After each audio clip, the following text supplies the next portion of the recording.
Welcome to IMMERCIRQUE, a Cirque du Soleil VR180 series.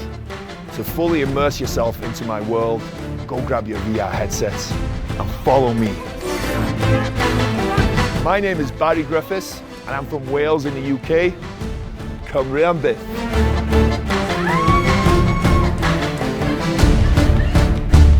So my childhood was quite interesting. I had a great childhood. I grew up in the countryside in a small little town. There's probably only 200 people that lived in my town.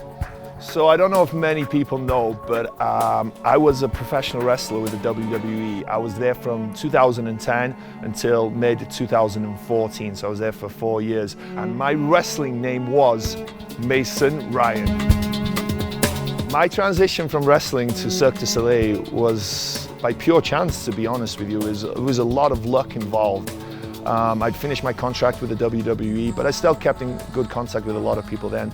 They phoned me up one day and I had a voicemail saying, hey, can you give us a call back? We've got this job opportunity for you. I said, okay. So I called them back and they said, you know, obviously they told me they had a job opportunity and I just assumed it was going to be wrestling related. But when they told me that Cirque du Soleil were looking for a wrestler to fill a role that they had, and they thought that I would be perfect for it, it kind of blew me away because I always thought that, you know, anything Cirque related was acrobatic, and acrobatic I'm not. I'm a lot of things, but you know, acrobatic is not high on my skill level. But slowly but surely, you know, I've grown into this role. I'm grown into working for Cirque du Soleil, and from day one I've loved it. It's been an absolutely amazing experience.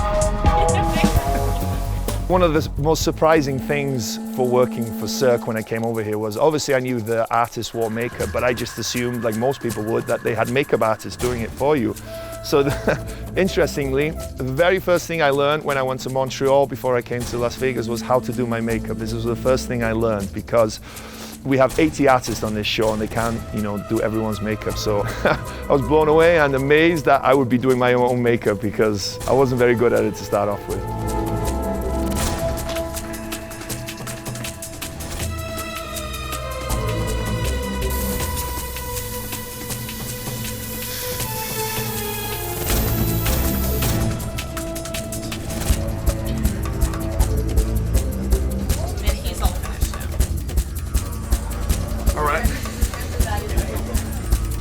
Before the show, obviously preparation is important, and you know this is a very intense job at times, so it's important to be warmed up and ready to go. So my first act of the day is actually more vocal, so I'll do a little bit of vocal warm-up just so that my voice doesn't get too raspy, because at times it can get that way because of my deep voice.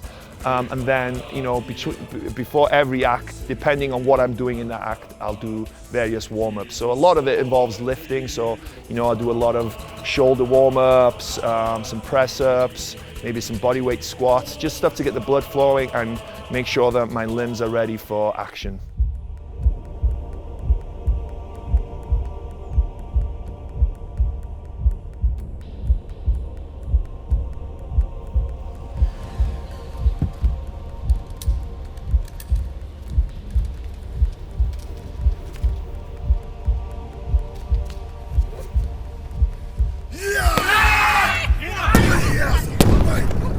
When I'm on stage, for me, I just really want the audience to feel what we're doing. I want them to be in the moment. I want them to forget that they're watching a show on stage. I want them to be looking at a real fight with real action that incorporates the story that we've seen so far. And I want them to get lost in what they're watching.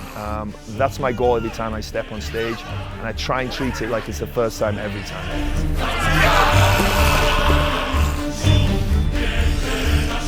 For someone aspiring to be a Cirque performer, my advice would be, more than anything, it's quite simple, it's to work hard and never, ever, ever give up on your goal. If you have a dream of being a Cirque performer, don't let anyone tell you that you can't, because you can. You can absolutely can, and never, ever give up on that dream and give it everything you have.